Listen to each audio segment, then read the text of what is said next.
you off guard there.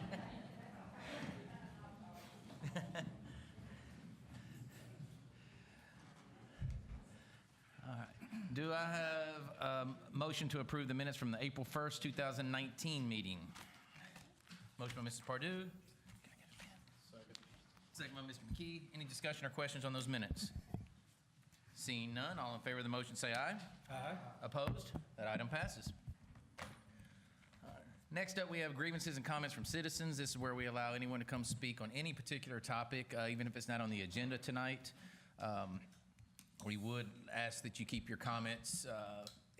Please note that it's not a Q&A, so if it's not on the agenda tonight and we can't answer it immediately, staff will take note and get back with you. But this is your chance to just be respectful, but address any situation that you'd like to. So just by show of hands, is anybody here to speak on any particular topic tonight? One. I'll give you more than 3 minutes if you want it. Come forward, just state your name and address for the record, please. My name is Mark Whitlock. My residential address is 5892 Windsor Falls Loop.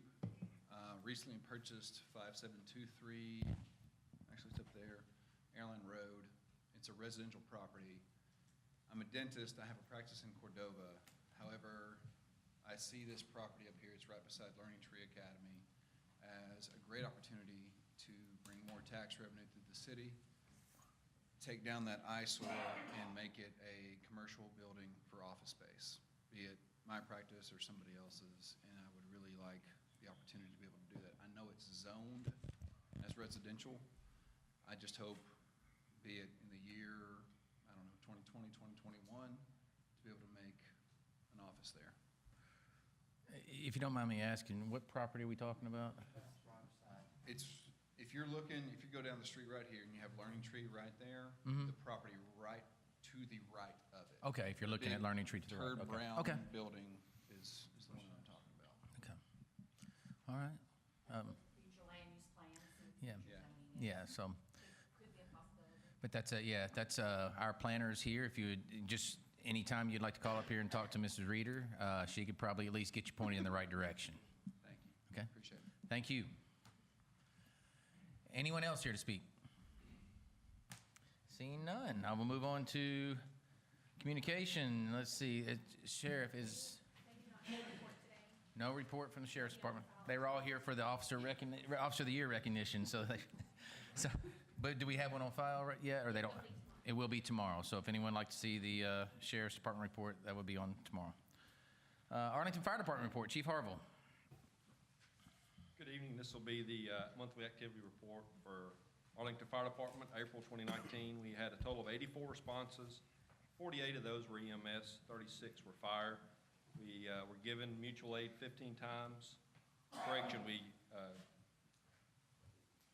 gave mutual aid to Shelby County 15 times and received mutual aid 5 times. We had 6 calls south of Interstate 40, and 4 of those were on Interstate 40.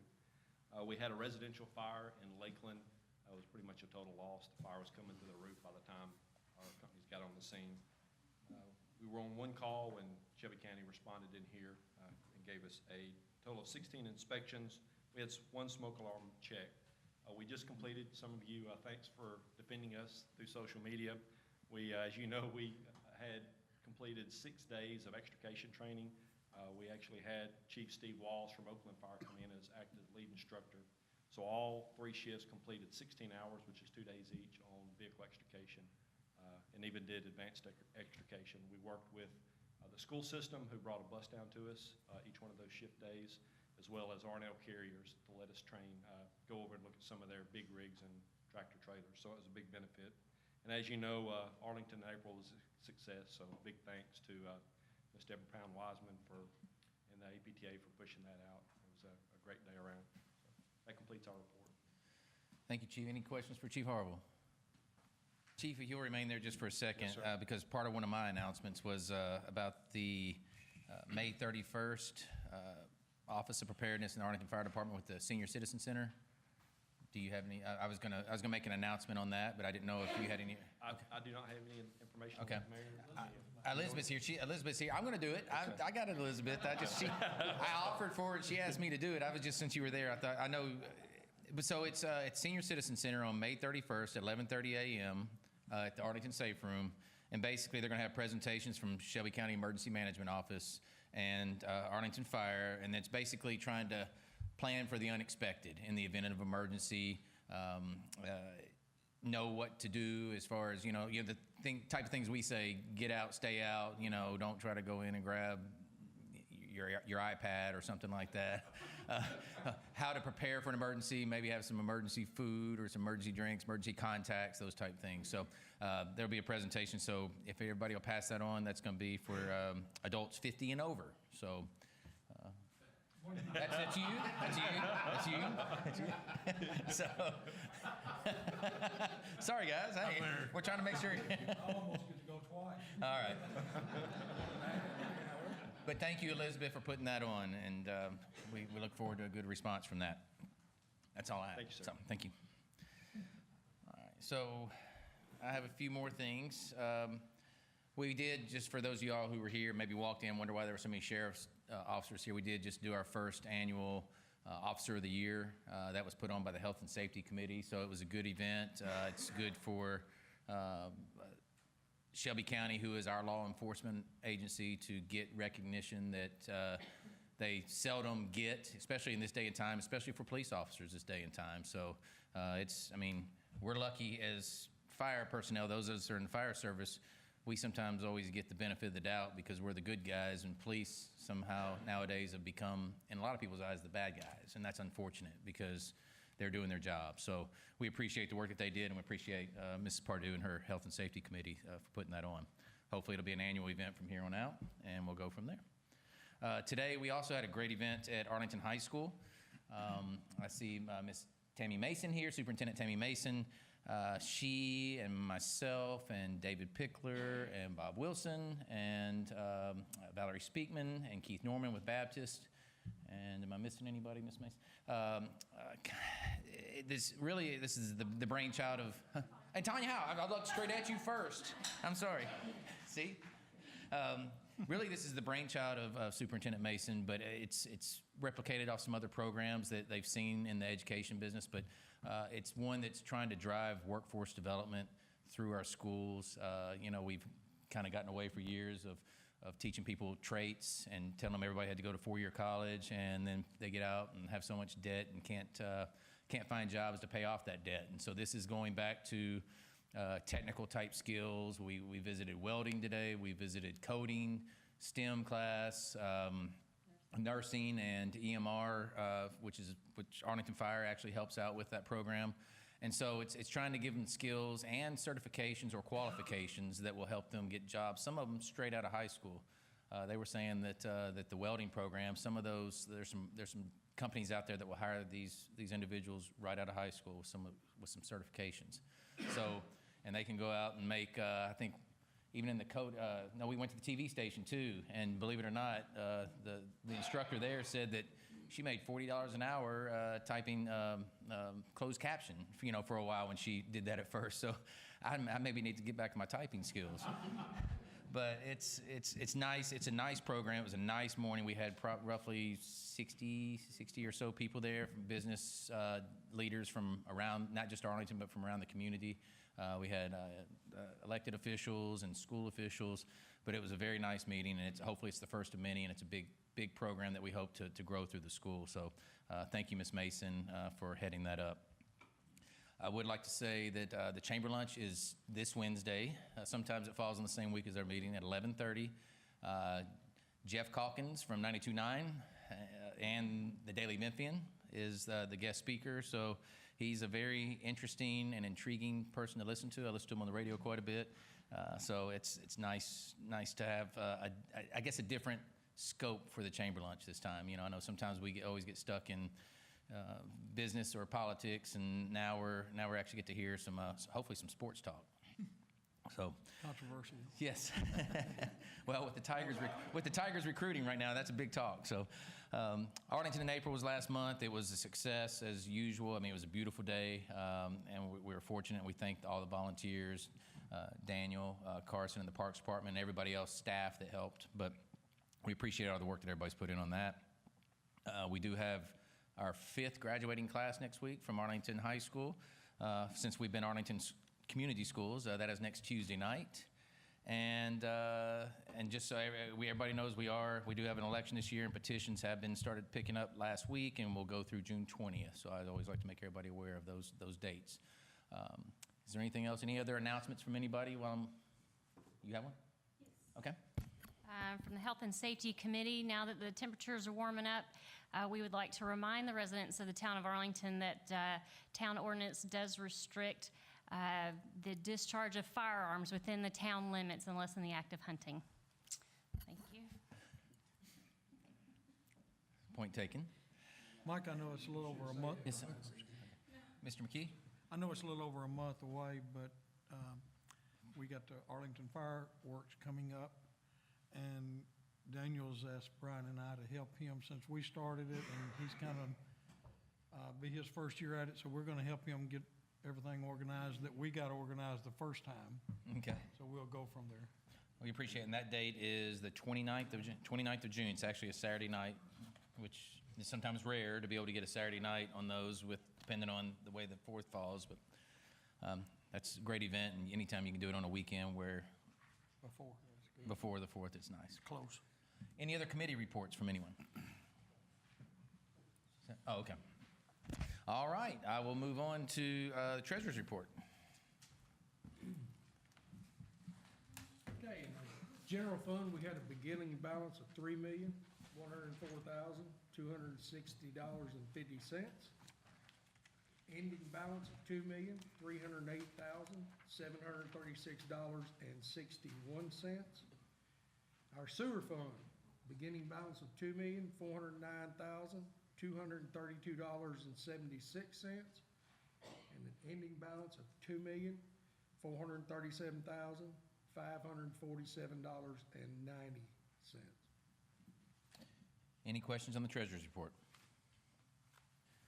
Okay, we are on to old business. No, let's see. Consent agenda, excuse me.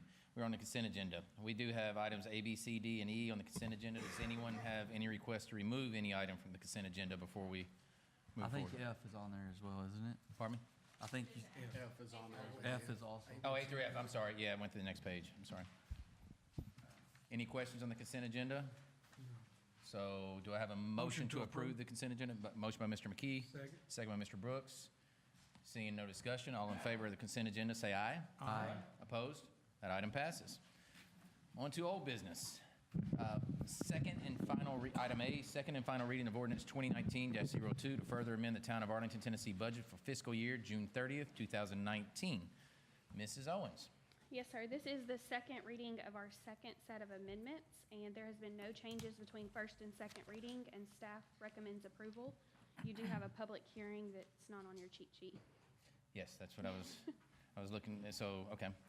You've heard the recommendation by Mrs. Owens. Do I have a motion to approve? Motion. Motion by Mr. Brooks. Second by Mr. Harmon. So we are on, I'm sliding down. Let me get to my notes here. So we don't, You need a motion for a public hearing. I need a motion for the public hearing, but do I technically have to say when it was published if I don't have, okay. So do we have a motion to suspend the public hearing, suspend the main motion and start a public hearing? Second. Motion by Mr. McKee, second by Mr. Brooks. We are now in a public hearing for item A. Is there anyone here to speak on this particular topic? Second and final reading of the...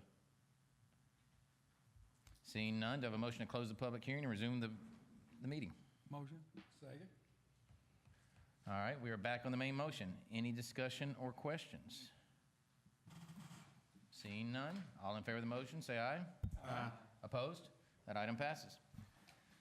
Next, we are on second and final reading of ordinance 2019-03 to amend Title 8, Chapter 1, Intoxicating Liquors, and Chapter 2, Beer of the Arlington Municipal Code by the amendment, deletion, and addition of certain sections. Mrs. Owens. Yes, sir. This is a second reading. We have made a few changes between first and second reading. Those changes include on Section 8-212, there has been a correction in the times allowed of sale. It was written backwards last reading, so I have corrected those. And also, there has been a change on Section 8-217 with the definition of the growler. The change in the language is to allow only legal conforming businesses within B3 to have a permit. And it's also removing the last two sentences saying that they should only be for businesses that sell growlers, because we do want them to be able to go with off-premise licenses. And then on section 8-232, it's the addition of the language for, or drive-through restaurant is not allowed to sell alcohol as well. So staff recommends approval at this time. You've heard the recommendation by Mrs. Owens. Do I have a motion to approve? Motion by Ms. Pardue. Second by Mr. McKee. We do have a public hearing on this also, so do I have a motion to suspend the main motion and Motion. Second. motion and a second. So we are now in a public hearing for item B, the second and final readings of ordinance 2019-03. Is anyone here to speak on this particular topic, and this particular topic only?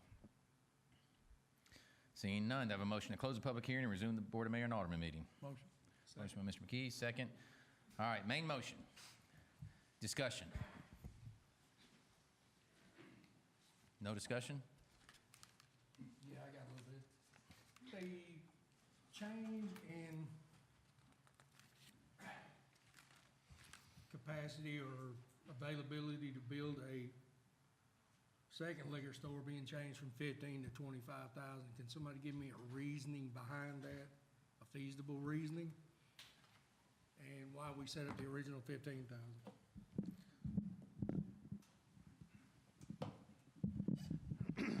And amending the beer ordinance and the alcohol ordinance, it was suggested to staff that be raised from 15 to 25,000. It's not a recommendation necessarily of staff. That came from the board. The original 15,000, typically you'll have restrictions on liquor permits, packaged liquor stores. Different cities do it different ways. We didn't have one originally. I drafted it, I can't remember, 15 years ago. But I believe Millington limits it to 3, Bartlett limits it to 3, Collierville limits it to 3, Germantown had it limited. I believe they might have changed that. Germantown, I actually spoke with Mayor Palazzola today. They have 1 per 4,000 One per four. residents. So they And they can have 10. He says, ours works fine. We currently have 6.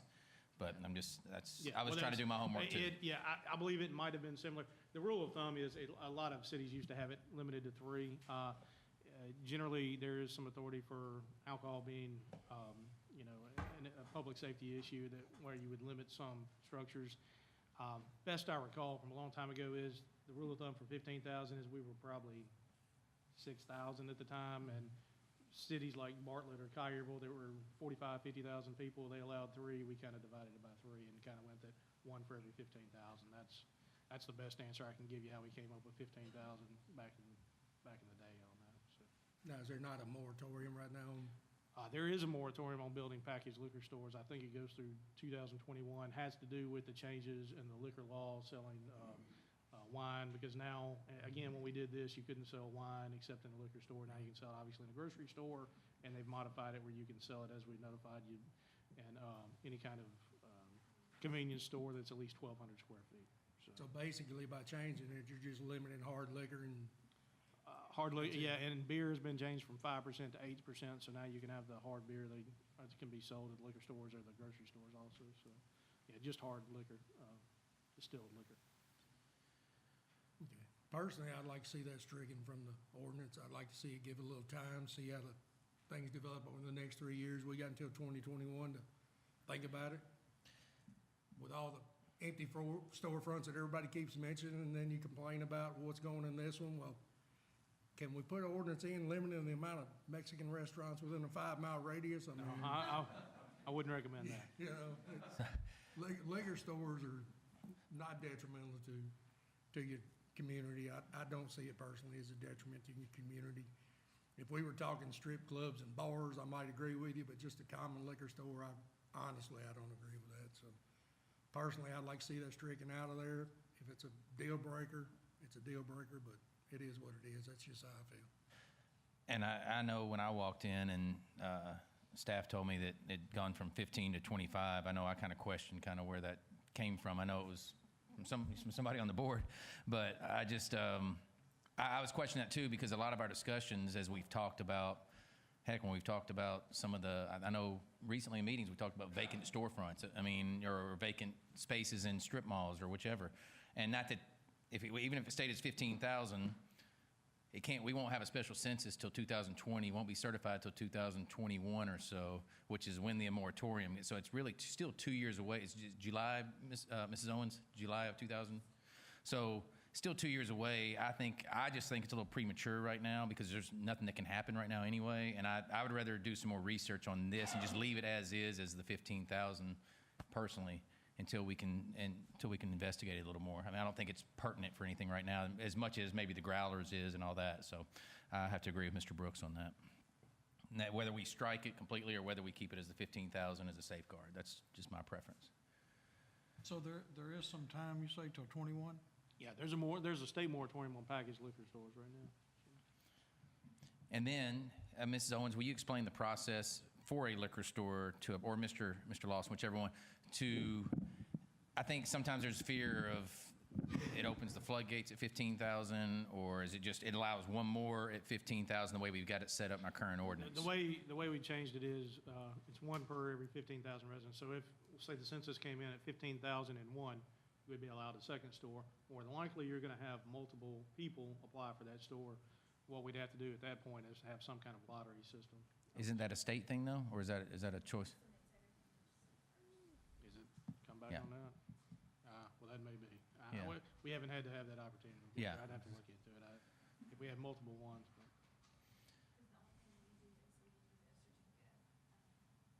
Moral factor. Okay. Okay. Yeah, I'm. Yeah, I mean, it's been, evidently we haven't, I mean, because I remember We haven't. this liquor store, again, I think somebody, I don't know if my dad remembers this, a sheriff's officer, I guess, used to own it or worked there years ago when Arlington was like 99. And I was looking to try to get into a business, and somebody said, hey, there's a liquor store for sale in Arlington that just got robbed. Do you want it? And it was a hole in the wall place, I think, at the time. And you look at it, yeah, you look at it now, and it's I'm not saying it's a great liquor store, but I mean, it's a nice building, and it's nicely upkept, I guess. But everybody has their different views on that. But I'm just saying as it's grown, it's matured, and that's just more my concern is when we start limiting businesses. I don't mind it the way it is now. I don't want to open the floodgates, but I also don't want to sit there and not allow some sort of competition at some point, because not saying everybody's a drinker or not, but if you get in there and you compare prices sometimes from here, point A to point B, there's quite a bit of difference, and sometimes competition is good for business and not necessarily bad. So, Mr. McKee. I mean, when the conversation started, I knew that we had a little bit of time before this would happen. My concern about it was really pushing it up, and then we could come back and bring it back down once the timeline ceased from the state. So we controlled more of that than the state did from that. That was my only real thought about that. The fact that majority of our town lives within about 3 square miles of each other, maybe 4 square miles of each other.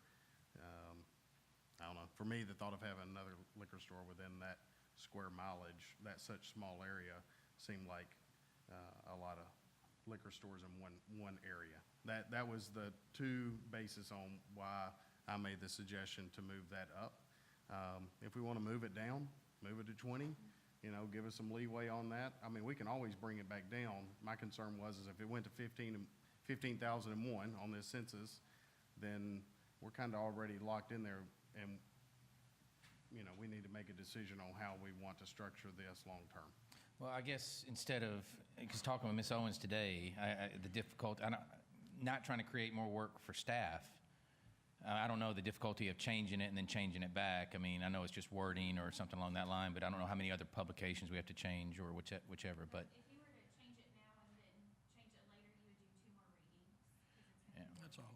Yeah, so, a public hearing. but again, I know we've talked with the census, and I know the census is next year, and it takes until 2021 to get certified, and that's also in the moratorium. So again, we're still 2 years out. So me personally, I say we wait and investigate it some more, and then we still have plenty of time to change it if that seems to be the will of the board. That would just be my preference.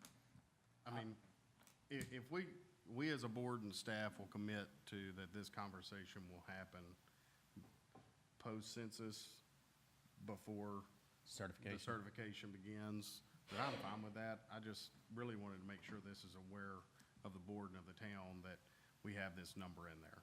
Because honestly, before we started the conversation, I didn't know what the number was. I thought it was 25,000, but when I heard it was 15, I was like, well, let's move it back, let's move it to 25. So I'm fine waiving it and keeping it as is, but I do want to, us to commit to having that conversation Because before like- that Like moratorium Gerald comes said, off. it's been at 15 for 15 years, so it's taken 15 years to go from 6 to 15,000, so I think we got a little time. I mean, few of us should be up here in 2 years. Good Lord willing, and the creek don't rise. I can promise you I'll take a look at it along with these two gentlemen, for What are sure. you looking over here for? Well, I guess I have a question for Gerald. So if the next census in 2020 comes back at 15,001, and the moratorium ends when, 2021? July 1st, 2021, I believe. So is there any legal ramifications of after you go over a certain number? I think if you tried to change it after somebody had applied and they were entitled to it, but nobody's entitled, we don't issue liquor store permits, the state does, and do things. So, they wouldn't be allowed to submit or apply for one until that moratorium is lifted. So, if there's a 3-month gap, if we get the information back in March of 2021 and somebody applies before the July 1st or while we're changing or looking at it, I don't think, now, if they're over 15,000 and it's after July 1st, 2021, then yeah, somebody might have an argument if they've applied, only if someone's applied. Well, if we hadn't got the census data back by that point in time, I would encourage the board to approach this conversation if it's something they want to change before the July deadline comes for 2021 then. I guess my question is, I don't know if it's something that the board wants to do. I don't know why we would just wait just because we have time. Why not, set what we want now? Everybody knows what we want now, and it's out there. I'm struggling a little bit to go, well, and if that's what you want to do, Jeff, that's fine, but, it's a pretty simple thing. I did research. I went and looked and looked at a couple of studies about crime rate versus density of liquor stores, and I thought there was some pretty interesting information that I gained from that. So, if that's what the board wants to do, that's fine. But to me, I don't understand why we would just put it off. And again, I'm not going to make it a sticking point, but after talking with other mayors and saying what works for them, and it hasn't really been an issue. I'm not saying that but that surprised me. Germantown has one every 4,000.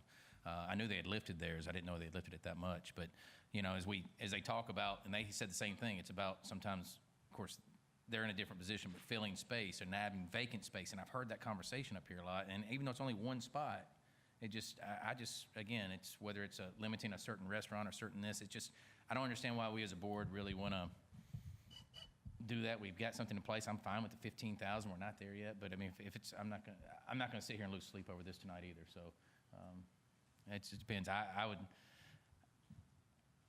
prefer just to leave it as is, and because again, you said it's not a big deal, but again, we do have to bring it back up and go through 2 readings again. Whereas if we set it now, and so it's up to y'all. Mr. Harmon, you have something you want? Talk in your microphone, please. It was originally set at 15, and of course, a lot of people that are looking to growing a business or entering into a business, as, they're watching the timeline coming up. Okay, well, yeah, we got just a couple more years. I'm a firm believer in, let's make a decision, because basically whatever's occurring now, it's probably gonna be occurring the same later on, But, yet we would be limiting the availability of another business. Whether it's one that we have or 2, I know there's crime rates that does revolve around that. We know that very well. But there's crime that revolves around other stuff that's in our town too. So, I'm good with leaving it like it was. Okay. At 15. It seems like that there's enough of concern, so let's pull that part out then. leave it as is. Thank We need to make a Can I motion. make a motion? Motion to amend to leave as, just the liquor for I'll second that. Okay, motion and a second. All right, so we have a motion and a second to leave the ordinance as the current ordinance prior to, I guess I'm trying to make sure I get this wording right, as 15,000, one per 15,000. Is Just there, a motion and a second to delete section, to delete the changes, proposed changes to 8-111. you agree with that, Mr. Yeah. McKee? Yep. Okay, delete the changes to it. Delete Okay. the change. Okay, so that will remain, that means voting on this will keep it, that amendment as 15,000. is the current Yeah, ordinance. yeah, Okay. Okay. we'll not make any changes. We have a motion and a second on that amendment. All in favor of that motion, say aye. Aye. Opposed? Aye. To Mr. Biggs and Mr. McKee, am I correct on that? Okay, 2 on the no. But that amendment passes, so that is stricken from the ordinance. Now we're back on the main motion. We do have the issue of growlers. I know there's been a lot of questions in and out of the office, so this is the time to tidy up anything. I do have a question on the growlers when we talk about, it, just in layman's terms. In the square, Depot Square area, explain again who would be eligible to sell growlers. Is that the B3 we're talking about? B3. Okay. Yeah, essentially, it would now be a legal use in the B3 zone for anybody who has a legal conforming use. Anybody who has an illegal, non-conforming use, basically, it would be, I don't want to give specific examples, but there's people down there that are grandfathered in. Do they, those businesses would not be allowed, we think, because we are trying, the purpose of a non-conforming use is that they will expire over time, so if you're giving them additional reasons to stay in business and do things. So any other legal business that would meet the requirements of the beer ordinance sale would be able to sell it. And just, I'm just trying to make sure everybody's clear. So is there food tied to that? There's no No- food. no because food on the growlers. It's essentially the same as an off-premise sale. Okay, that's what I just want to make sure. It's not tied to the food. The only food is tied to on-premise sales where you have to have 70% of your sales. It could be any business, So it could I be- it won't could be a- say the name of a business, but a clothing store or a Yeah. trinket store or something like yeah, that could do it if that's they right, wanted yeah, to. Okay, yeah. Or, or I'm just asking. specific store for that, yeah, any store specifically. B3. In the B3. okay. Just wanted And to we make sure. handle that same way we handle ours now? You'd As handle far it, as selling to a minor? you'd handle it the same way as any other off-premise beer permit. If they had violations, they'll go through certifications. If they make the only difference is they're selling a sealed container that is filled on the site as opposed to one that is filled off-site and being sold off-premise. That's the only difference. Can the Responsible Vendors Act come into play in this? Yeah, no, responsible, they, They actually have to be members. yeah, that's right. They actually, They have to be, yeah, they have a similar program that's actually enacted in the state law. but I this think. one has to be It then. has to be, yeah. That answers my question. Any other questions? Yes, Mr. Biggs. Comments too, or just? Comments, questions, whichever. Yes, whichever. Now, one thing I like, one thing I really did like about it is that it is limited to B3, just to, like we've talked about, revitalize and just keep that. And I think it kind of fits with the character of what we want in Depot Square. So I thought that was good. So. Okay.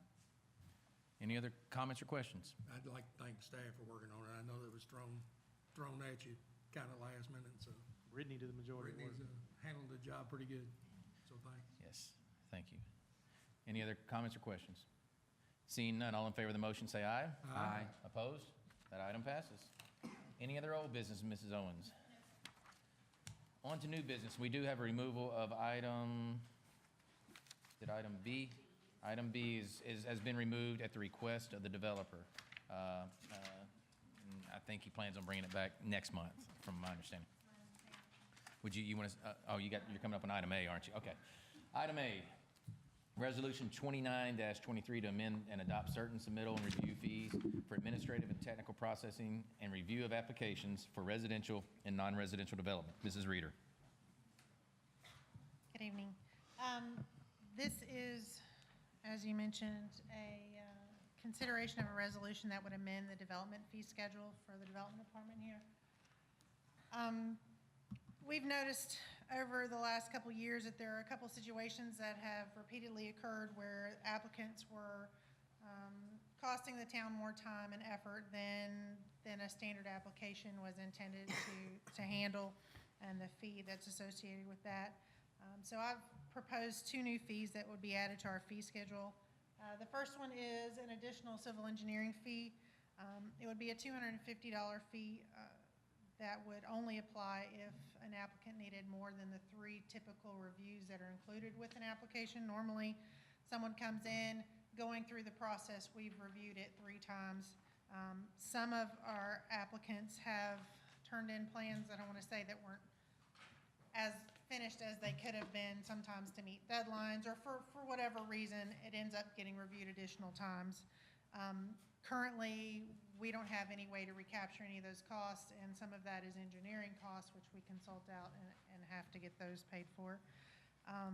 The proposal would say if you took more than the 3, you would pay that $250 fee when you brought revised plans back to us. And the goal is not only to cover that, but to hopefully end up with better plans that are submitted to us the first time. So it takes less staff time to get a project through. And this is seen in other places as well, and I put a couple examples. Memphis does a similar fee. Collierville actually charges $500 for more than 2. So it's not new to developers in the area. The other fee that is being proposed is a sign permit appeal fee of $100. Right now, about 90 to 95% of all of our sign permits come through staff and are able to be reviewed administratively here at Town Hall and turned back over to applicants. It's a $50 fee for that.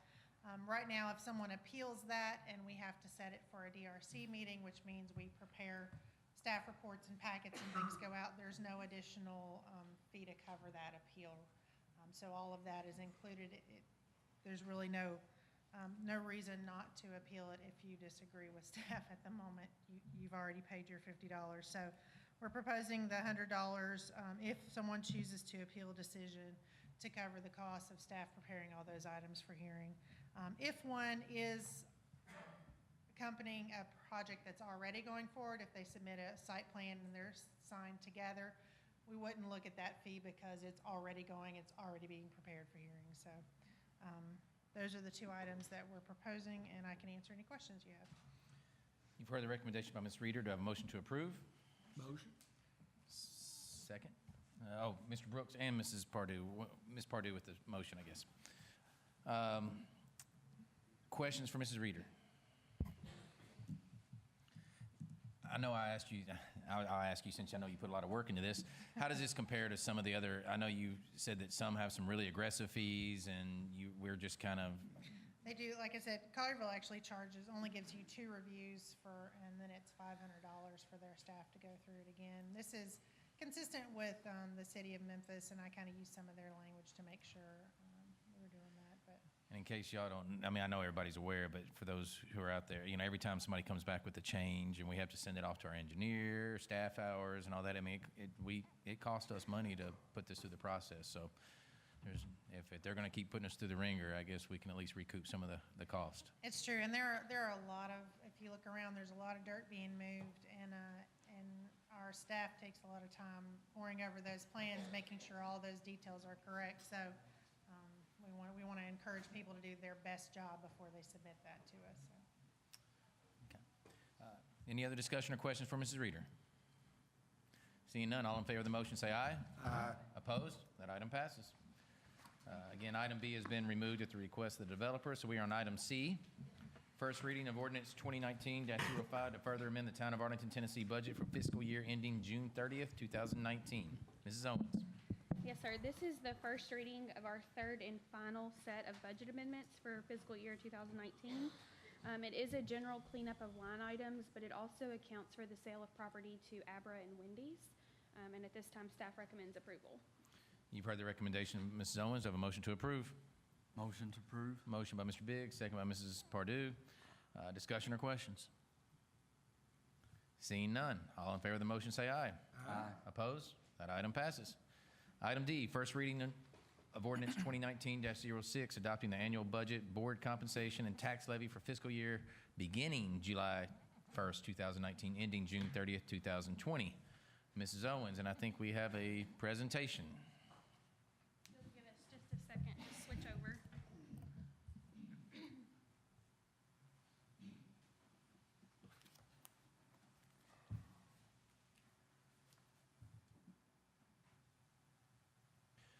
before we get into this, for those of y'all who are out here watching, budget season is a very time-consuming process, which goes on for many months. It seems like we get through with one, we start working on the next one. But I want to thank Mrs. Owens, her staff, Mrs. Durant, department heads, everybody, because it's a lot of give and take and a lot of work. So appreciate the work you've done. Ms. Owens. Okay, so to start, I'm going to give a financial breakdown of fiscal year 2018, which we just got our audited figures back in February. We did put $1.9 million into reserves last year, and I'm going to show you the breakdown of what that money actually consisted of. In general administration, we put back $287,000.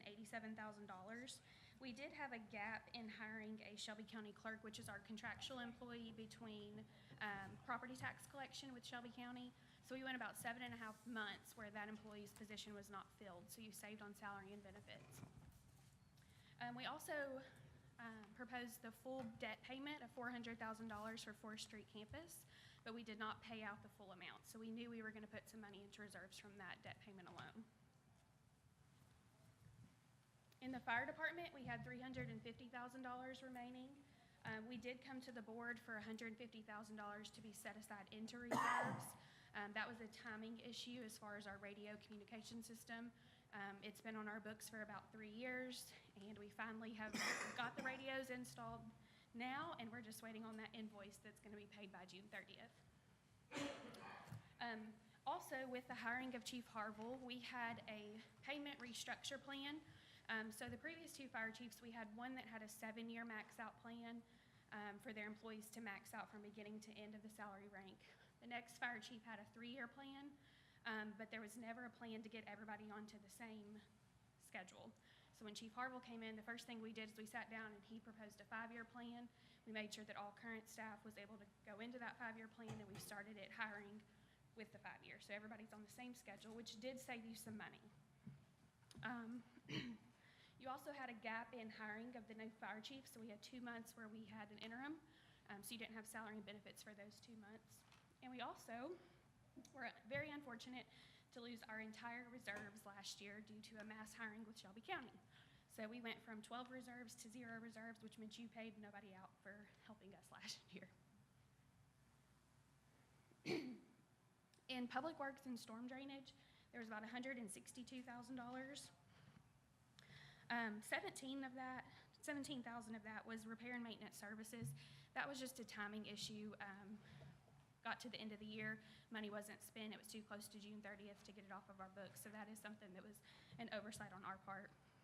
But you also had gap in hiring of building maintenance technician, your utility worker, and you had some people that left the town, and then we rehired those positions at a different salary rate. So it was just a fluctuation, but in total with those 4 positions, you had about 4 months worth of saving on salary and benefits.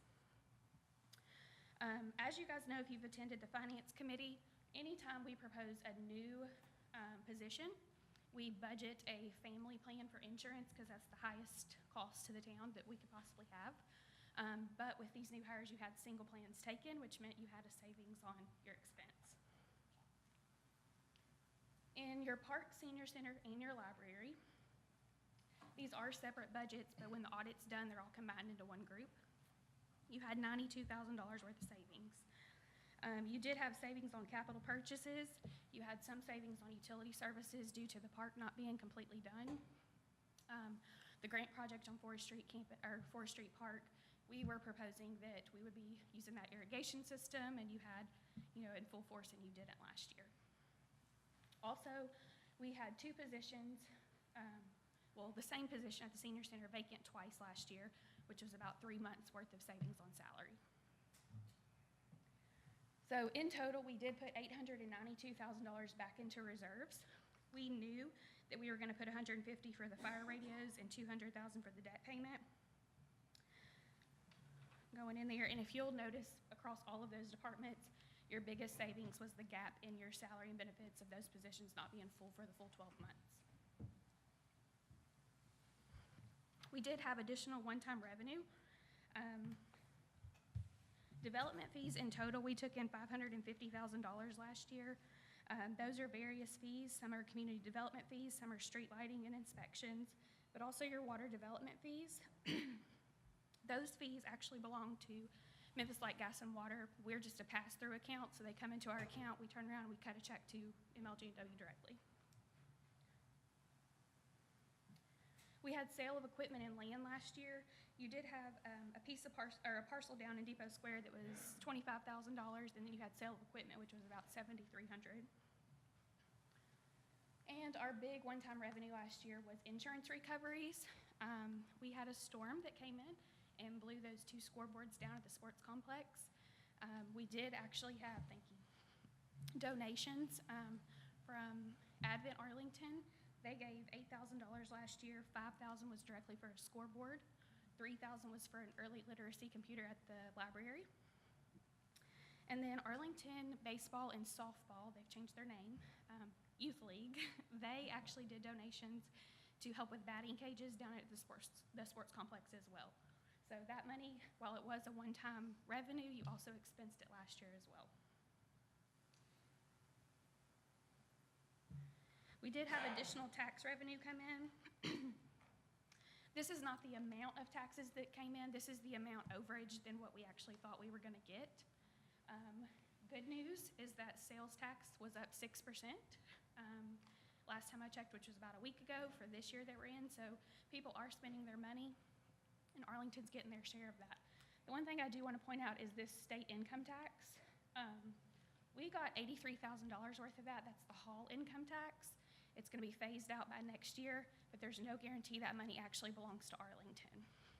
When you put in 38002, we all know, because we live in this area, that it includes parts of Bartlett, all of Lakeland, all of Arlington, some unincorporated Shelby County, and some parts of Fayette County. So just because it says Arlington, Tennessee, the state automatically codes it to us. We go through monthly, check each address line by line. If that money does not belong to us, we have to give it back to the state. So while it came in last year, it could be that this year they request that money be sent to another city or county.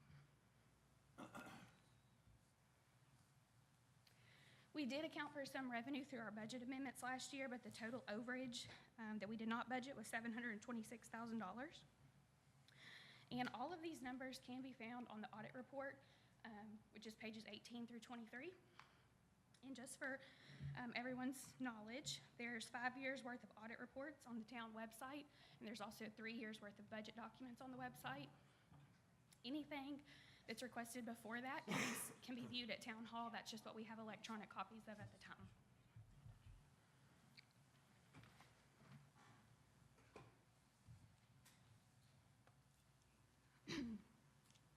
The town of Arlington does have 4 major funds.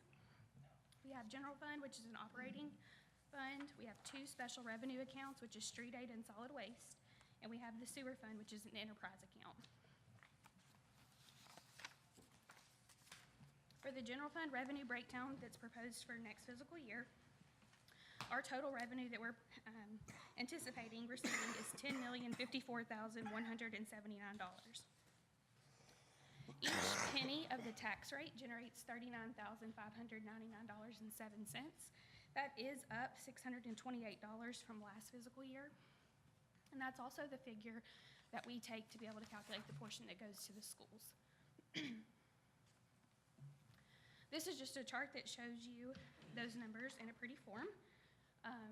You can see that the majority of our revenue is property taxes at 52%.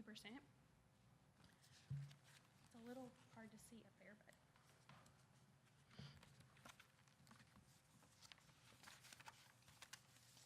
Okay, some notes on additional revenue. I know if you've looked at last year's budget, you guys turn that one light right there off.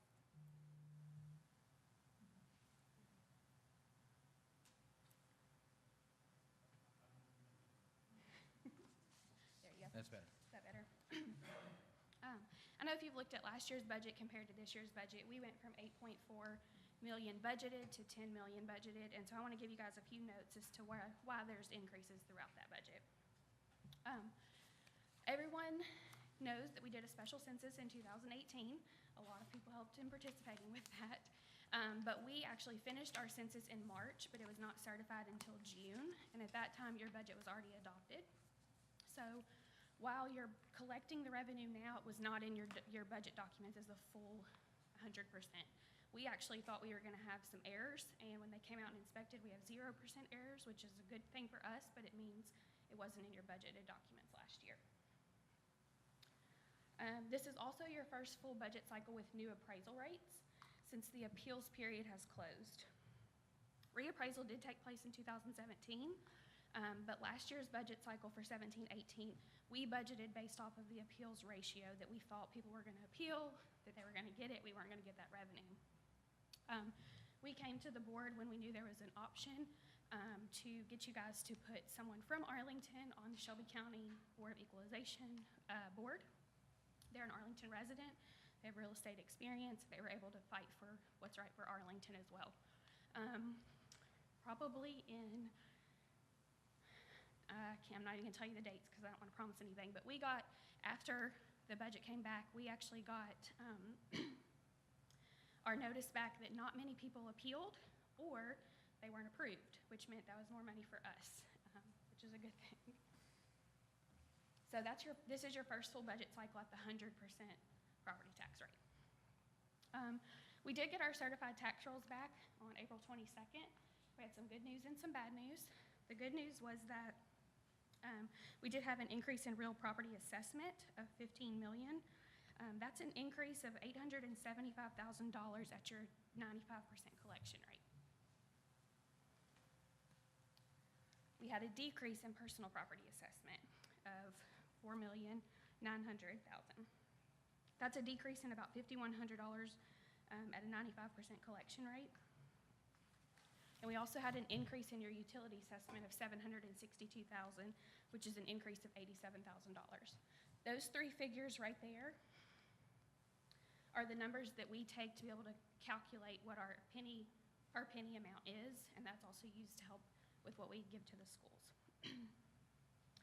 So, the budget is being balanced with a proposed tax increase. It's 22 cents that's being proposed to make the tax rate $1.37 per $100 of the assessed value.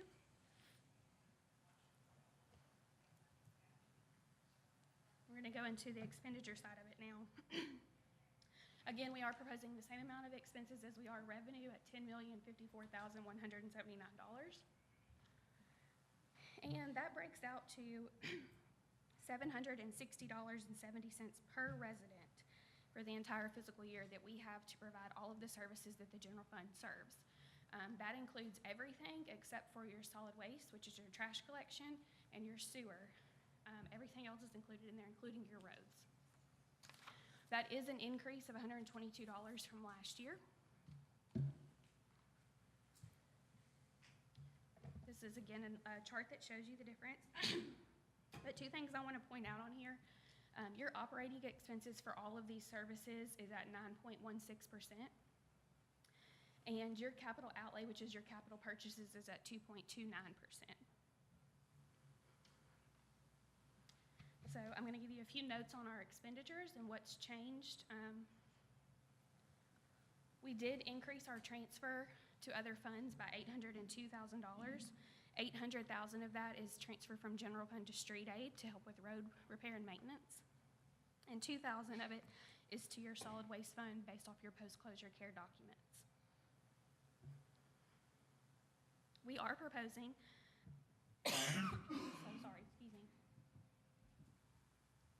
we are proposing a staff increase by 27%. That salary and benefit amount for these 14 positions equals $902,000. It is proposing 12 additional positions for the fire company, and it's at the first year pay scale. We are proposing to add 1 additional employee in parks and 1 additional employee in public works. And I want to just point out that these amounts are salary and benefits, so that's not their starting salaries of $791,000. We did increase our payment to education this year by $9,424,000, and you will see the school's budget at your next meeting to be approved. We did get a proposal from the chamber and the chamber board probably about 2 to 3 months right before we were starting our budget season. We have been paying them $25,000. They requested 40. We were not able to fit 40,000 into this budget, but we were able to raise it by 10,000 to a total of $35,000.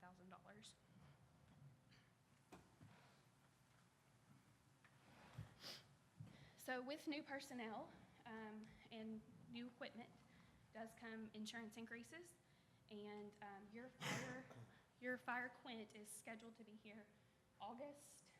So that's going to almost be a full year that you'll have it on your insurance. It's already paid for, so it will be added on July 1. This is also the first full year we have with the stormwater coordinator. If you'll remember a few months back, we came to you guys and asked for that position to be created based off of our MS4 requirements and just the duties and responsibilities the state was putting on us. We also came to you guys in December and proposed to take our senior center director full-time.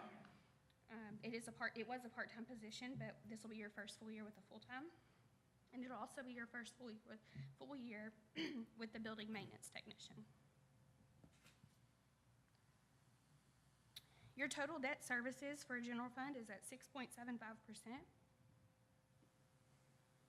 The first debt payment service that is in here is your forestry campus project. It is a general obligation bond, and what that means is that it has to be repaid by revenue sources non-specific to the project. This bond does have a 3-year drawdown period, and it's not carried as a $6 million debt on our books. We actually carry it as we get it, since you have to submit your receipts and your checks and everything showing that you've paid the money, but until we actually receive it, we don't put it on our books. As of right now, we are committed to $2.5 million in contracts. And with interest, that's going to equate to about 7.5 years on the loan. And to date, we have drawn down about $500,000. Your next one is your payment for your fire engine 71. We have one more payment on this truck. It'll be paid out in August, and it'll be off of your books. And you also have your new fire quint that'll come onto your books on August. So you're going to pay one off and start another one.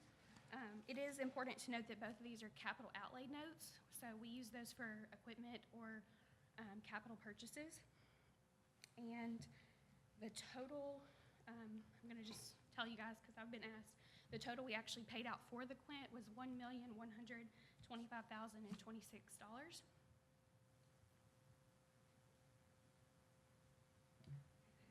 So we did decrease our operating expenses by $150,000 from prior year actuals, and we also decreased capital outlay purchases by $650,000 from the prior year. These two were very hard. When we got our certified tax rolls back, we actually met with every department head and said, these are our numbers, what can we live with, what can we live without, and staff got together and that's what we had to cut.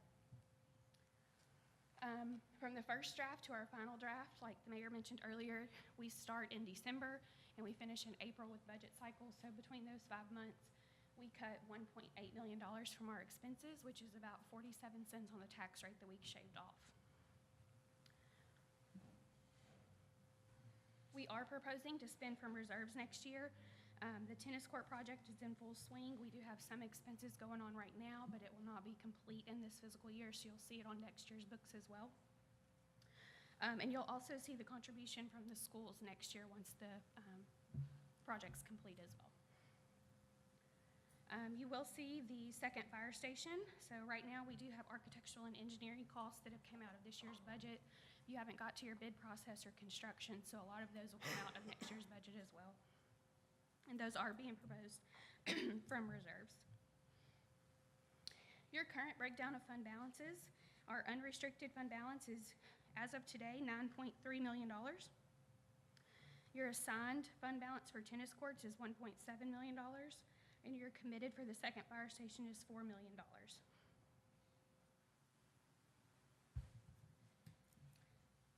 So with our current fund balance policy that was adopted July of 2018, you would need to put $720,000 back into your unrestricted fund balance to be at your 100% for next year's proposed revenues.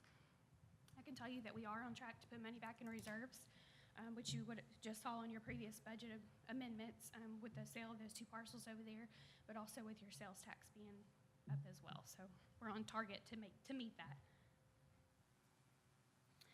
This is a chart of your departmentals. Your largest department is fire, which it's not unlikely that public safety has the largest piece of the pie. It's like that in every city. And you can see here that 18% of your budget is actually a transfer to street aid to help with road repair and maintenance. So it's $1.8 million we're proposing to transfer. And I also want to note that general administration and Shelby County trustee employee, this section includes all of your legal, engineering, auditing services, along with elected officials, administration, finance, and planning and development department. On to street aid. You will see that 59% of our revenue coming in is the transfer from general fund. The state did create a new gas tax last year, effective July 1st.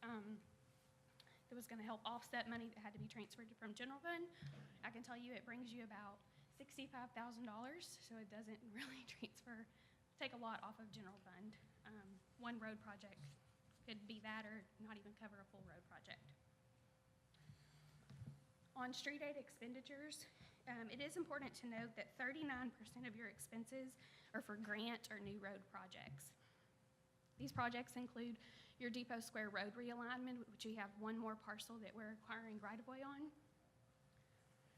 Your Airline Road widening, which we have one more to record. Those have been sent to the state, so we're just waiting on certification of right-of-way documents for that to go to construction bid.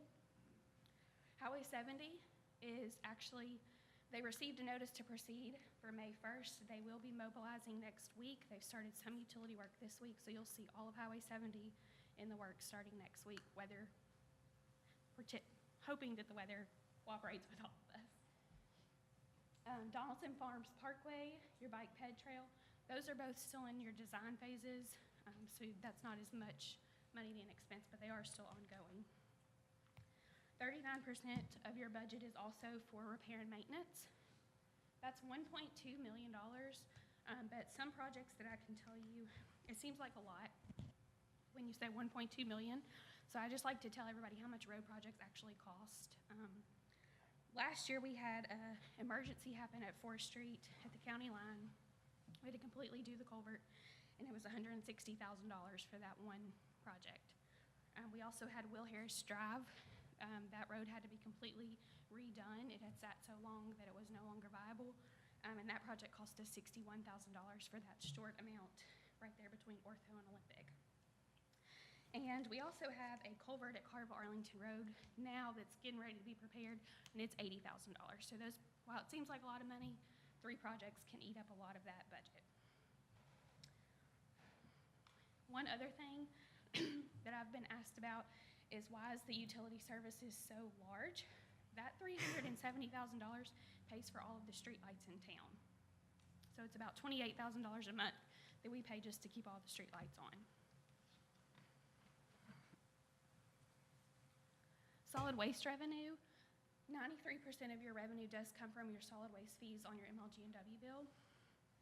This fund is a special revenue fund. So while that money comes in, you'll see that the majority of your expense is to pay your direct contractor for that service. So we turn around, we take the money and we turn around, we pay Waste Pro to go pick up everything. We are proposing in solid waste to spend from reserves this year in the amount of $56,000. We are proposing to buy a truck with a lift gate to be able to help switch out garbage cans, but also a leaf vac.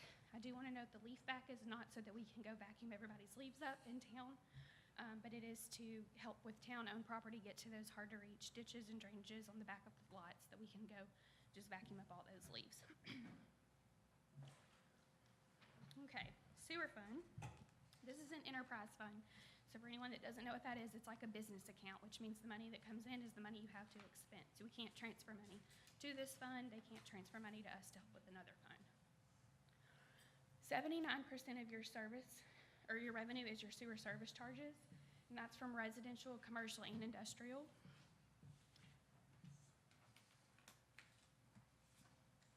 Some notes on revenue. This budget does include a sewer rate increase that was adopted by Resolution 2018-49. We did propose in last year's budget an increase in rates, so we were able to calculate for some of it. But as you guys know, when the sewer study came back, it said we needed a lot more percentage increase than what we actually thought. So this budget only accounts for the difference that wasn't budgeted last year. You also have an increase in interest earnings, which is good for us. It means your money in the bank is making money right now. And it's almost doubled from what it was last year.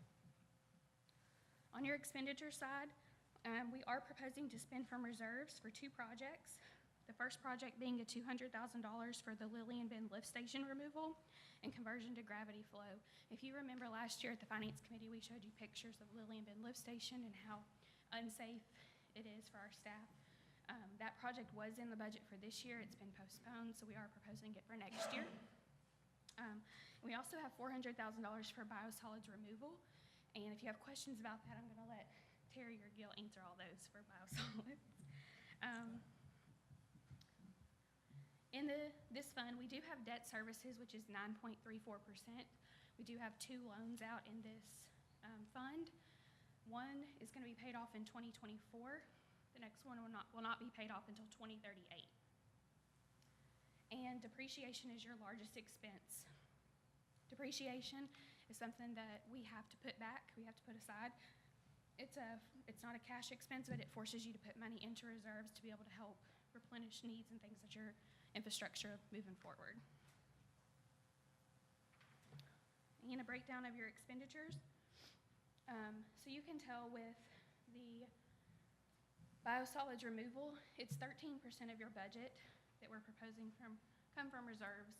Your depreciation is your largest expense.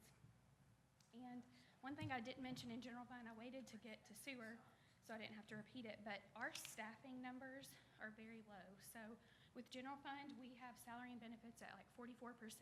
Most cities are anywhere from 60 to 70% is salary and benefits. And in your sewer department, you'll see that you're at 12%. So at this time, that concludes my presentation, and I'll be available for any questions that you may have. Thank you very much, Mrs. Owens. Drink you some water there. I'm sure there's gonna be some questions. Sorry. If you'd like, if you want to come, do you want to come sit down and do this? I mean, you got a microphone. That's Doesn't matter, either way is fine. may as well get comfortable. I don't know. You've heard the recommendation by Mrs. Owens. Do I have a motion to approve? Motion by Ms. Pardue, second by Mr. Brooks. Discussion and questions. Now, let's remember this is the first reading, so let's explain the process. It's the first reading of the budget. Second reading will be in a special meeting. It's actually going to be, Miss Kathy and I talked today. So you're going to have the school board's budget that's going to come forward June 3rd, and then our second reading is going to be immediately following the adoption of the school budget. So we're not going to have a special meeting? You will have a special meeting, but it's only for budget amendments. Budget amendments, okay. But Okay. your second reading and your public hearing will be at June 3rd's meeting. So, okay, I was confused on that myself, so. Okay, all right, so this is the first reading. Second reading, we will have this and a public hearing at next month's meeting. Yes, sir. Discussion or questions? As everyone can see, there's a lot that goes on to operate a town, and and I think Mrs. Durant, I remember for years I've sat up here and heard her say, especially on the property tax. I mean, we're talking about a property tax increase, but what have you always said about property tax? About it basically barely keeps us even? Residential development doesn't make you money. It Yes. only helps you pay its own way. Commercial development is actually what makes you the money to help run your city.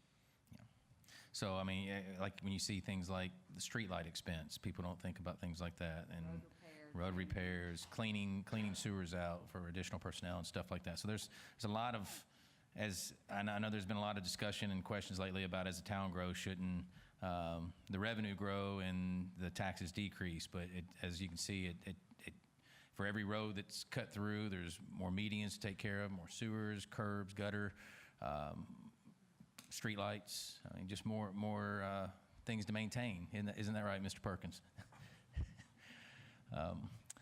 So discussion or questions? I mean, everybody don't jump in here. Mr. Brooks.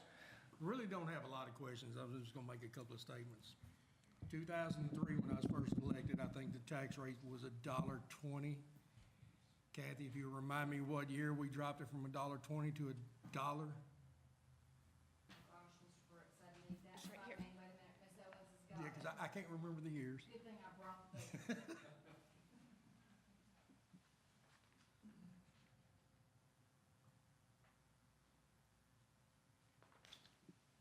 So in 1997, you were at $1.20. In 1998, it dropped to $1. 1982, you're at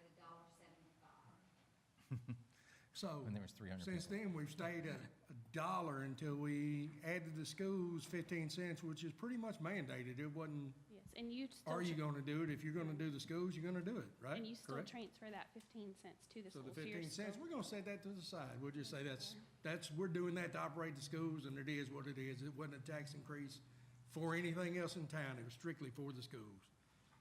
So since being elected up here, I'm gonna say we give you back 20, and we're taking 2 more. So redneck math says I'm raising your taxes 2 cents over the last 15 years. So look at it how you will. Taxes come out of my pocket just like it does everybody else's in here. I hate to raise taxes. 2 years ago during our debate, when we were running for office, there was a question asked, will you raise taxes to fund the fire department? And my answer was yes, because a reoccurring cost cannot be funded from the reserve account. So, yes, my answer was yes. And here we are, fire department's what we need. Taxes are going up, salaries are gonna be paid, and I promised you then I'd raise them, and I meant it. So, everybody else can ask all the questions. I just wanted to get that out there and get it in the open. So 2-cent increase over the years. We give it back, now we want it back, so. And I look forward to some of the commercial growth increasing, and maybe one day we'll give some more of it back again. All right, that's it for me. Mr. Brooks, okay, thank you. I guess I'll go. Mr. Biggs. Oscar's raising your taxes 2 cents, I'm doing it 22 cents. I don't like that math. Yeah, I mean, quite honestly, the second company I think has been needed for a while. So when you start looking at the budget, and I've dug through it, and it's uncomfortable when you're looking at a tax increase. It's not an easy decision, but the fireman, the second company, was never really a question for me. That was always going to be a priority. So then you start looking at other areas. Are there other areas that we can, squeeze a little bit more, get a little bit tighter, and not hurt our town? And really, what really sold me in the last just couple of days of going through all this and trying to squeeze as much as we could was I run through town. That's kind of my hobby, is I run through town. And we have several neighborhoods that are 15 to 20 years old. And those roads got to be upkept. And they're getting to a stage where we're starting to fill potholes and do patches when we probably should be repaving some of these roads. And so when you kind of foresee the future and you think, okay, what would happen if we squeeze a little bit more? One of the things that I thought would be an unintended consequence would be, 4 or 5 years from now, we're looking at really some bad roads and probably having to raise taxes and people up here screaming about their potholes and all that stuff. So that was, I do think that this is needed, and I think just like I said, it's when you think about it, for a second fire company, I think we've waited long enough for that, and just kind of foreseeing in the future. And like Oscar said, hopefully these commercial properties bring in some revenue, and we can reduce the taxes again. But I'm in favor of it. Okay. Mr. McKee. Yeah, I'll just touch bases. We know why we have to raise taxes sometime. And, we hear. Turn your microphone. I'm sorry. We hear people talk about Parks and Rec, and we hear about playground. But, I played high school baseball. If we hadn't furnished a field in high school, I wouldn't have been playing baseball in high school. I played college baseball, and I know who furnished the fields there too. So, there's some things that people move here for, and it's not all just keeping the roads straight. It's not all schools, and it's not all Parks and Rec. It's not all things that you can put a value of $1 on. but there's people move here for every one of those things we just talked about. And, you know, and I'm okay with this. I really believe, and I talked to a couple of guys in here that are good friends of mine that are not for an increase at all, and I understand that. And I did tell them, I do believe what I see coming in the next 3 years, it could go down, because we got some commercial coming in here that could bring us some really good tax money. So, I'm good with it. I've worked with, yes, Jim, I'm talking about you. I worked with Terry on the street aid. We balanced our budget 2 or 3 times by cutting street aid, and I'm completely against that. We just can't do that. We put some of it back in this year. I'd rather have put more of it back in, but he said he was comfortable with that, so I'm comfortable with that. Thank you, Mr. McKee. On this side, Mr. Pardue. I do want to echo and thank the staff and department heads. I've asked a million questions the last 4.5 months. You guys have all been very gracious to meet with me, to answer questions, send me reports, do whatever it is that I've asked for, and I appreciate the transparency and the honesty. I have scoured every line item in those budgets for the last 10 years. So the judgment that I come to you tonight is based on that and based on the conversations I've had. We have talked about improving fire protection over the last 7 years, but when I look at that budget, the budget for fire protection really hasn't changed all that much in that time. There have been other line items that have increased percentage-wise quite a bit more than fire protection, and I believe that public safety should be one of our top priorities. And so I feel that that should have been placed in a bit higher priority than maybe it was. During that forum, I did answer the question. I believe the question was, do you expect to? Having a 2-year term, I didn't expect for us to need a tax increase just yet, but here we are. But looking at it, echoing what Alderman Biggs said, that street aid, we don't need to neglect that. We owe it to the residents to provide infrastructure that supports what we are building here. I agree that hopefully as this commercial revenue comes in, we can't budget for it right now, but as it comes in and we can utilize those for funds later, then we can reevaluate this tax increase. But for now, I've reached out to every member of the Finance Committee, and they are all comfortable with this tax increase, and that gives me comfort as well. So I am also sitting in favor of this budget. Mr. McKee. I would just say that I'll echo pretty much what everybody said up here, that comfortable with this. I know that our staff and Finance Committee have worked extremely hard, and they've been pushed this time maybe harder than any other time for a budget time. But I appreciate all the work they've done, and I appreciate everybody holding each other accountable to try to make it as tight as possible. Nobody ever likes to be the one voting for a tax increase. I hope in a year or 2 years or 3 years, I have the opportunity to vote for a tax decrease. And so hopefully we can get back to where we were before this passes out. But anyways, I'm in favor of moving on with it. Mr. Harmon. Well, when I moved here nearly 11 years ago, the biggest thing that stood out to me was our fire protection.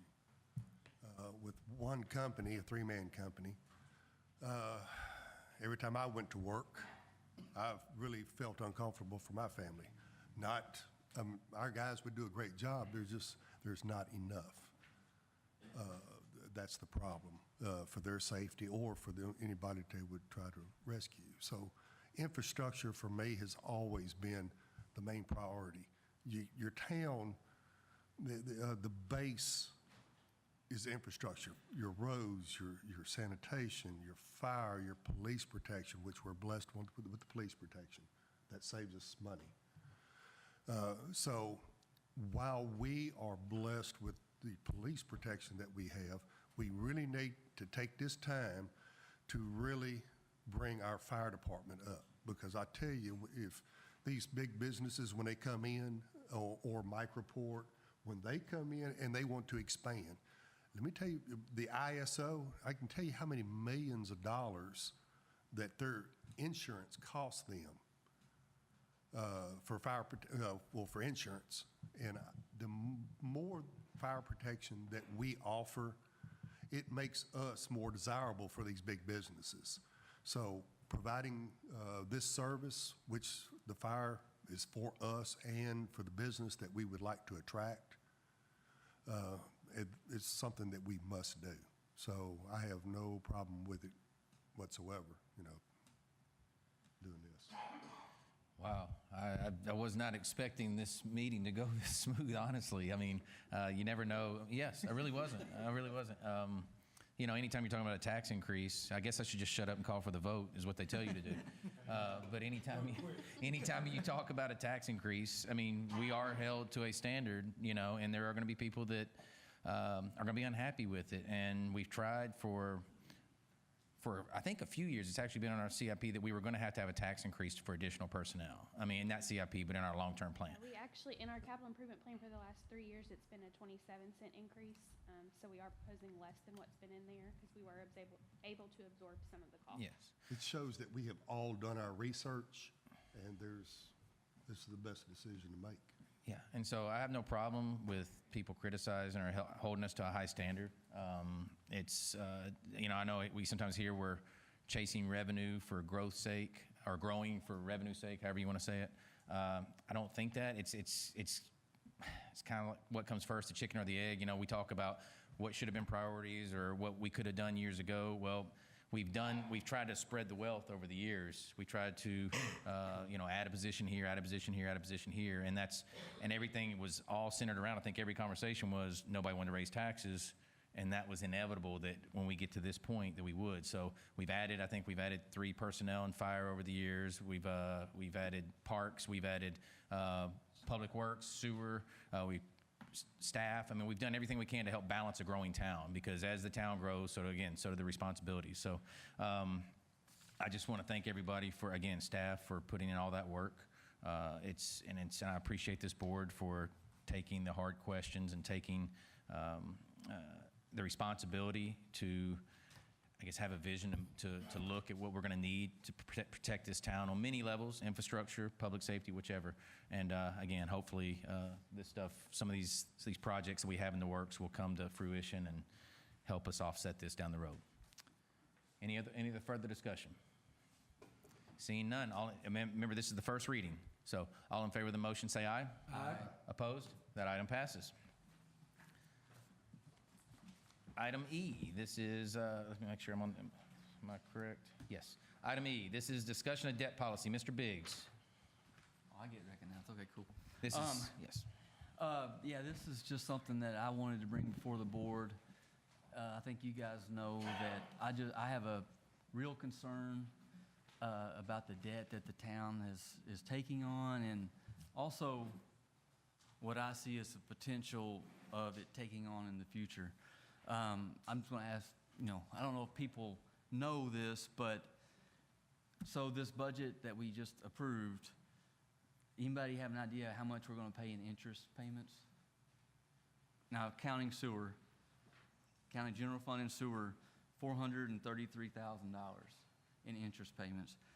Just the general fund, not sewer account included, just the general fund, $228,000 that we're going to pay in interest payments. That's on the 2012 fire truck, the new fire truck, and the payments that we're making for Forest Campus. So that's a concern for me. I view that as somebody who has no debt, has not had personal debt for over 10 years. I just view that as money that we're just throwing away.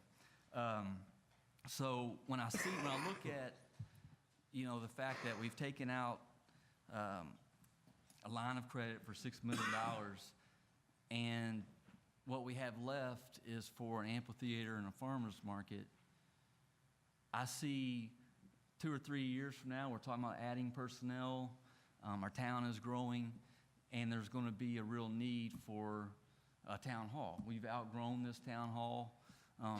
You could even make the argument right now that there's a need. And so, my concern is we're going to add to a $6 million debt. In 2 or 3 years, we're going to be looking at another loan.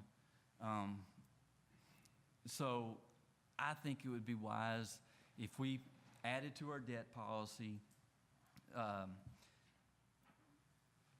a policy that where we would pay, and I've got the wording here that I sent you guys in an email, but where we would pay anything over 100% of our budget, so we would still comply with our fund policy, but anything that's over 100%, so if our budget is $10 million and we have $11 million in reserves at the end of the year, that we would dedicate that money to paying off what debt we have, versus it's always easy to find a new project or to find something else to start. But I think it's wiser. I think it's more prudent for the taxpayers' money that we use that extra revenue to pay down the debt that we have.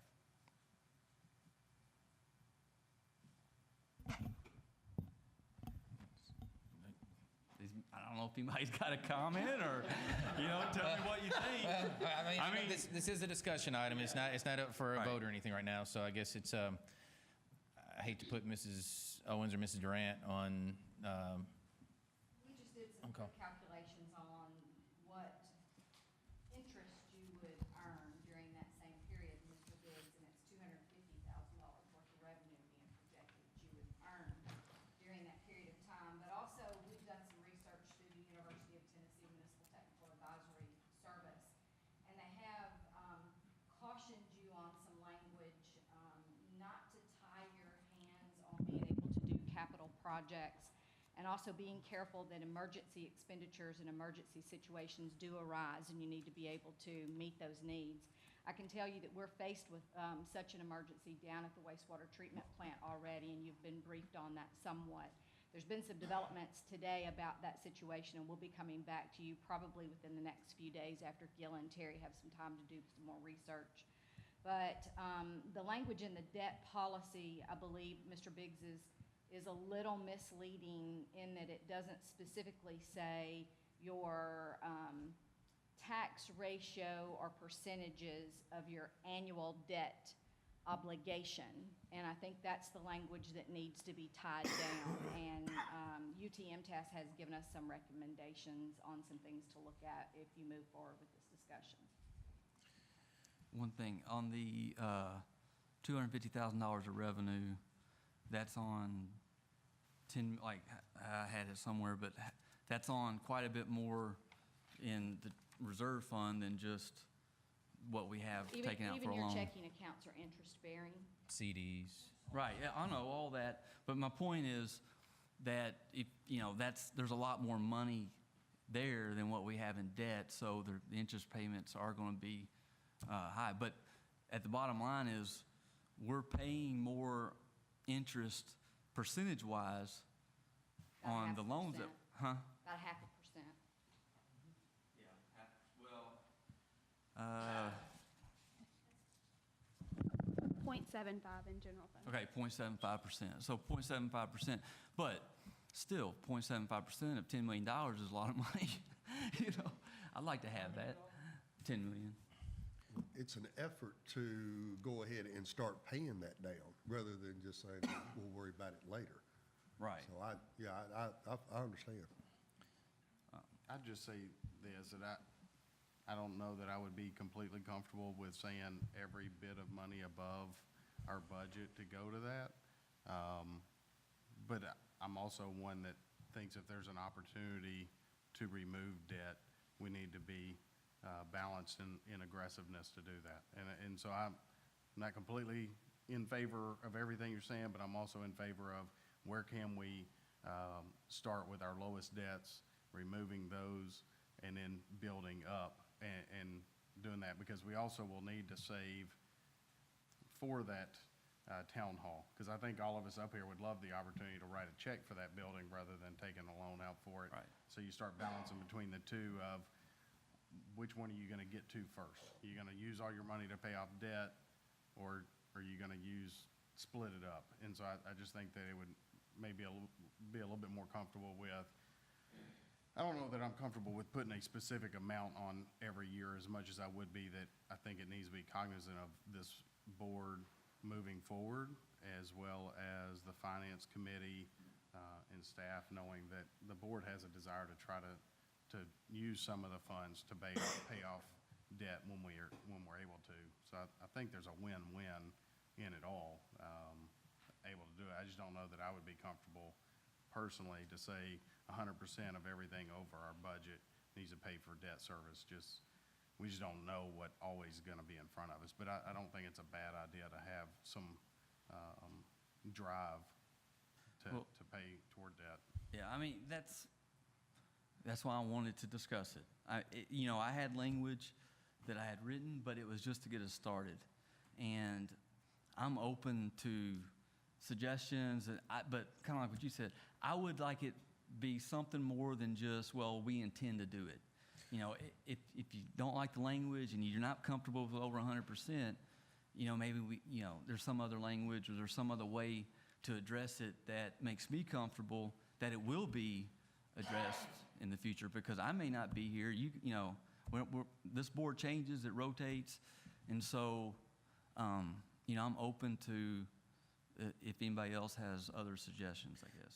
I think it's a good discussion starter. I think that we should all sit and with staff and also with our finance committee members that just got through doing this budget and say, you know, where are ways that we can, what are the smartest points to go after if we're gonna look at trying to pay something off? You know, Mr. Henders is really, really good about understanding debt to income, as well as interest rates, all those things of, if you're gonna use money to pay off, where do we need to use that at? And I just think we need to use the resources that we've got that honestly are smarter about it than I am to do that. But me personally, I don't have a problem with it. I've always been an advocate of paying off debt, trying to do it myself personally. But I don't know that we can just take large chunks and just automatically take it out. I think there's a happy medium that we can all accomplish that. I don't know what that percent or how you would put language in it for it, but I think there is a way that we can work toward it, that everybody may not get exactly where they want it to be, but if we can be moving toward removing debt out of the town, that's a positive. Well, and I think that sometimes you have to let your money work for itself. I mean, a low interest rate like that to be able to accomplish some projects, because if we always do the wait and see, we're always going to be waiting and seeing. That's why, I mean, it's why we've been talking about fire for so long. I mean, because we didn't have, the revenue wasn't there, and we're talking about it still years and years later. My suggestion, I mean, just with us as elected officials, just like you said, a board can come along and not oblige to it, but a board can also come along and change whatever policy we've got. So in my opinion, I'm open to the idea. I'm cautious of a hardcore 100% policy.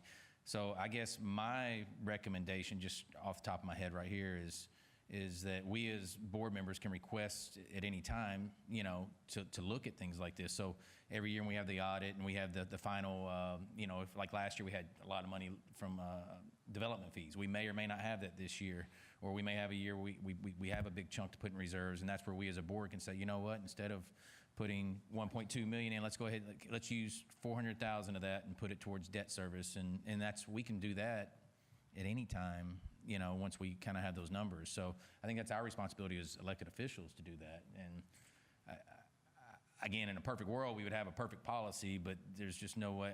I've asked staff about it, and I know it's a concern is to hamstring ourselves to lock it in. That's like saying that if I've got money in savings and I can't pay my house note, am I going to pull it out of savings? Or, you know, so I don't know if that was a good example, but you understand what I'm trying to say. I'm just saying, you see what I'm saying? So, but anyway, any other, yes, Mr. Brooks? I totally agree with Jeff and Mike. I mean, the idea of paying it off is correct. I think it's a good idea. I also, in return, think that making sure that we have the strong bond rating and we can borrow money at good interest rates, we need to maintain a good financial standing in that matter too. Like you said, if there's a year we come in $500,000 higher than what we were expecting, hey, that's a great opportunity. Let's put that back towards paying off some debt. And like Jeff said, I'm no financial genius by no means, not at all, but there's people out there that do understand that a lot better than I do. And we can research it, and I think it's a good idea. I'm not arguing that it's not, it's a great idea to search out ways to pay it off quicker, so. What is our percentage to our budget for what we're paying, Your debt percentage or your interest percentage? the debt percentage? In general fund, it's 6.75%, and in sewer, it's 9.3. Here pretty soon. Yeah. Being serious. But I mean, but you're right. It's probably gonna be approved, and that's what, that's crazy, 6%, I've asked, just different things. I think we should talk to we have a finance advisory board, and I think we should ask them to weigh in on it, because they do have some experience in this. There's 3 on there I know that do, and I talked to each one of them, and I talked to EML too.